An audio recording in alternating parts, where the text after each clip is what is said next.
a dozen years has quite successfully filtered the web, is now in the position of having to decide whether to allow or shut down entire services, right? Because the transformation to amateur media is so enormous that they can't deal with it any other way. And in fact, that is happening this week. On the 20th anniversary of Tiananmen, they just 2 days ago announced that they were simply shutting down access to Twitter because there was no way to filter it other than that. They had to turn the spigot entirely off. Now, these changes don't just affect people who want to censor messages. They also affect people who want to send messages, right? Because this is really a transformation in the ecosystem as a whole, not just a particular strategy.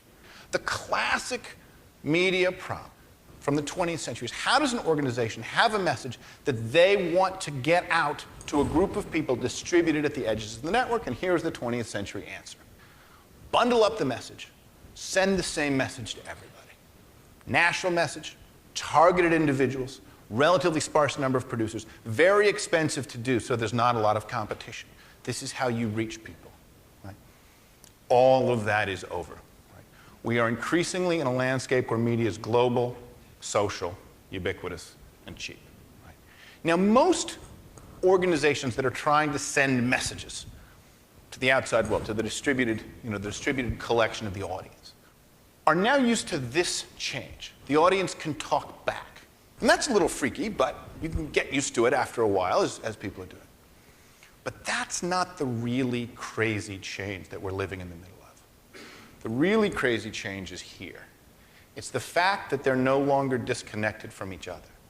The fact that former consumers are now producers. The fact that the audience can talk directly to one another.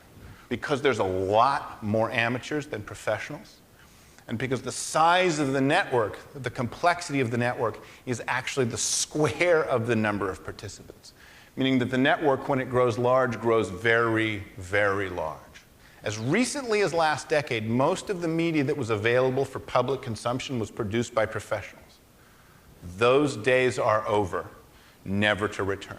Right? It is the green lines now that are the source of the freak out. Which brings me to my last story. We saw some of the most imaginative use of social media during the Obama campaign. And I don't mean most imaginative use in politics. I mean most imaginative use ever. And one of the things Obama did, the Obama campaign did, was they famously put up mybarackobama.com, mybo.com. And millions of citizens rushed in to participate and to try and figure out how to help. Right? An incredible conversation sprung up there. Right? And then, this time last year, Obama announced that he was going to change his vote on FISA, the Foreign Intelligence Surveillance Act. Right? He had said in January he would not sign a bill that granted telecom immunity for possibly warrantless spying on American persons. By the summer, in the middle of the general campaign, he said, I've thought about the issue more, I've changed my mind, I'm going to vote for this bill. And many of his own supporters on his own site went very publicly berserk. Right? It was Senator Obama when they created it. They changed the name later. Please get FISA right. Within days of this group being created, it was the fastest growing group on mybo.com. Within weeks of its being created, it was the largest group. And Obama had to issue a press release. He had to issue a reply. And he said essentially, I've considered the issue. I understand where you're coming from. But having considered it all, I'm still going to vote the way I'm going to vote. But I wanted to reach out to you and say, I understand that you disagree with me, and I'm going to take my lumps on this one. Right? This didn't please anybody, but then a funny thing happened in the conversation. Right? People in that group realized that Obama had never shut them down.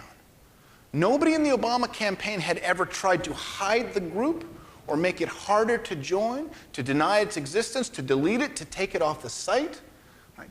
They had understood that their role with mybo.com was to convene their supporters, but not to control their supporters. And that is the kind of discipline that it takes to make really mature use of this media. Right? The media landscape that we knew, as familiar as it was, as easy conceptually as it was to deal with the idea that professionals broadcast messages to amateurs, right, is increasingly slipping away.